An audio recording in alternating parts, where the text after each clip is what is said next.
The Syrian conflict in 5 minutes. After enduring decades of authoritarian governments, the people of several Middle Eastern countries raised their voices in protest and ousted their leaders in what has been called the Arab Spring. In Egypt and Tunisia, the uprisings were quick and decisive.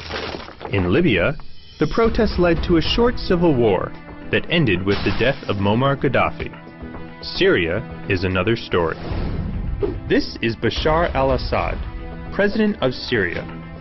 His father, Hafez, ruled for 30 years, during which he modernized the country, but at the cost of a brutal repression. Bashar came into power after his father's death in 2000, and at first he signaled he would be a different kind of leader, but the honeymoon with his people didn't last. At the first sign of dissent, Assad tightened the restrictions to free speech, isolated the economy, and left very clear that democratic rule wasn't in his plans. 12 years of repression had to pass before thousands of people, following the example of Egyptians and Tunisians, took to the streets to demand reforms. At first, Assad's stance was conciliatory, but the repression continued, which in turn multiplied protests around the country. The army answered by opening fire against the demonstrators. Hundreds died, and thousands more were arrested. Any chance of a peaceful resolution died with the demonstrators. Small groups of armed rebels started to appear almost immediately. Since then, government and rebels are mired in a war that claimed the lives of more than 60,000 Syrians in the first 18 months of conflict.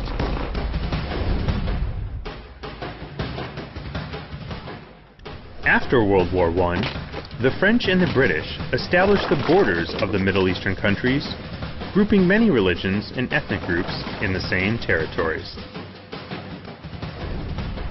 One of them, the Muslim sect of the Alawites, has been in command of Syria since the 70s, despite representing only 12% of the population.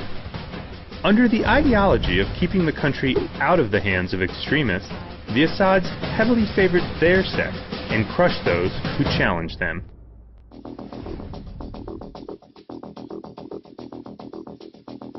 Since the outset of the war, it was clear that it would last a long time, mainly because the different rebel groups didn't have numbers, weapons, or a unifying ideology.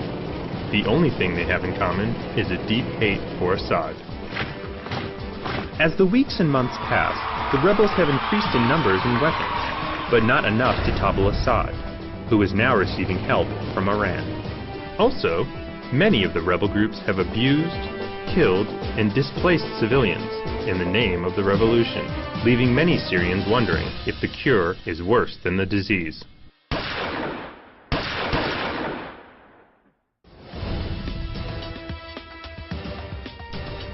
Mainly because Russia and China have blocked any kind of international effort against Assad.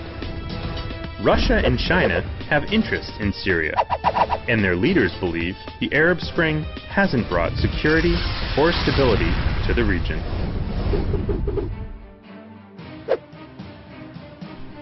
The U.S. hasn't intervened openly because it hasn't found a group who's aligned with its ideology, and is wary that an intervention could give strength to radical groups.